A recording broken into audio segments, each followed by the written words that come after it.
Ma première modélisation d'écriture, l'Edra du Maranhão, est enfin disponible sur Amazon.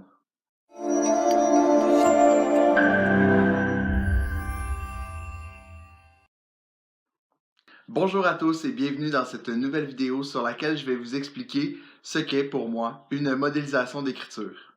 Une modélisation d'écriture, c'est l'ensemble des processus par lesquels je passe pour délivrer un projet écrit. Lorsque je parle des processus d'écriture, j'y inclus d'abord les idées, comment elles sont venues à moi, mais aussi comment je les ai choisies ou comment je les ai éliminées, comment je les ai organisées aussi. Par exemple, j'avais prévu faire une carte d'organisation d'idées, mais même si mon sujet est au centre, finalement, j'ai organisé mes idées plus en tableau. Ensuite, j'ai fait un plan mineur. J'avais déjà une grosse idée de mon histoire dans ma tête, donc le plan est quand même petit. C'est tout de même un texte de 3 pages. Dans le processus créatif, j'inclus le brouillon. Donc, lorsque j'écris, j'imprime toujours mes brouillons en double interligne.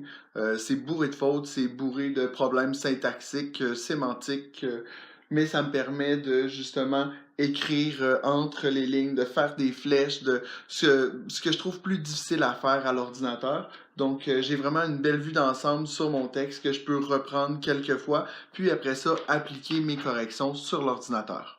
Même si j'ai fait plusieurs corrections sur papier, n'empêche que je dois en faire plusieurs autres à l'ordinateur, incluant correction, révision, mise en page finale du texte, mais j'en profite aussi pour faire une révision à voix haute, donc pour entendre à l'oral les problèmes que je ne pourrais pas voir là, si je lisais dans ma tête. Dans les modélisations d'écriture, je parle aussi des recherches Internet que je dois faire pour l'écriture de mes textes. Par exemple, dans les draps du Maranhão, mon personnage principal est européen, je suis jamais allé en Europe, et elle s'en va au Brésil. Je suis jamais allé au Brésil non plus, donc je devais savoir quel type de trajet l'avion devait faire pour calculer les heures de vol, les heures de son voyage, mais aussi à quelle ville elle arriverait, puis comment fonctionnaient les autobus pour se rendre jusqu'au désert plus loin. D'autres exemples en ce qui concerne la recherche Internet, pour la nouvelle littéraire que je suis en train d'écrire, qui avait d'ailleurs 2 plans, là, j'avais 2 idées totalement différentes. J'ai cherché des informations sur la schizophrénie et sur les grands meurtres de notre époque contemporaine.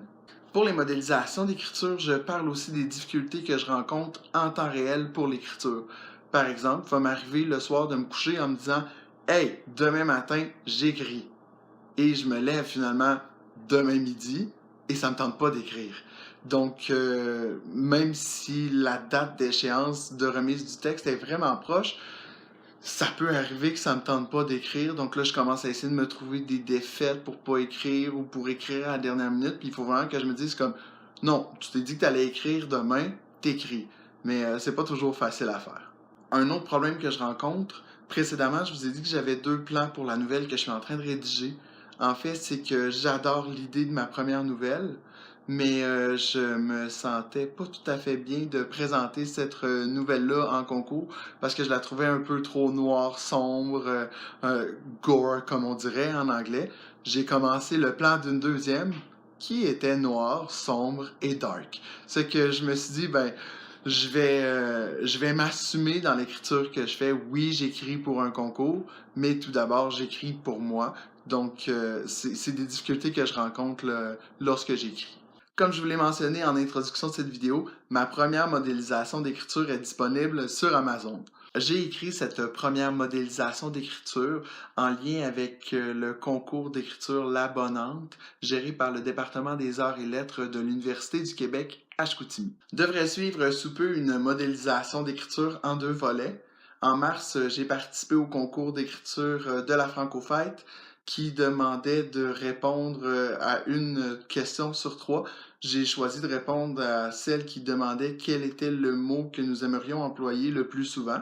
Aussi, la nouvelle que je suis en train de rédiger est pour le prix de la nouvelle de la Rivière-Noire chez Québec Amérique. Comme mon texte pour la Francofête avait moins de 100 mots, j'ai décidé de joindre les 2 modélisations dans un seul document. Mais bien entendu, je ne pourrai pas publier sur Amazon ma deuxième modélisation d'écriture tant aussi longtemps que j'aurai pas eu les résultats des 2 concours.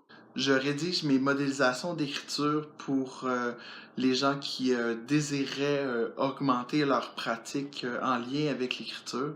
Donc, les élèves de secondaire 2, 3, les élèves de secondaire 4, secondaire 5, les étudiants du cégep, les étudiants de l'université, les enseignants et les professeurs qui les accompagnent, mais aussi pour les écrivains.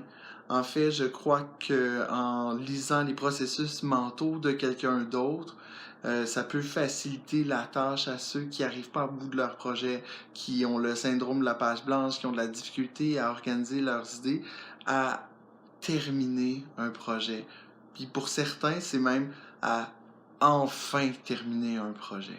C'est déjà tout pour cette vidéo de présentation des modélisations d'écriture. J'espère que vous avez apprécié les contenus que j'avais à vous livrer. Aimez la vidéo, partagez-la. Vous pouvez aussi me laisser des commentaires en dessous. Ça va me faire un plaisir d'échanger avec vous. Là-dessus, je vous dis à la prochaine et à une prochaine vidéo. Salut!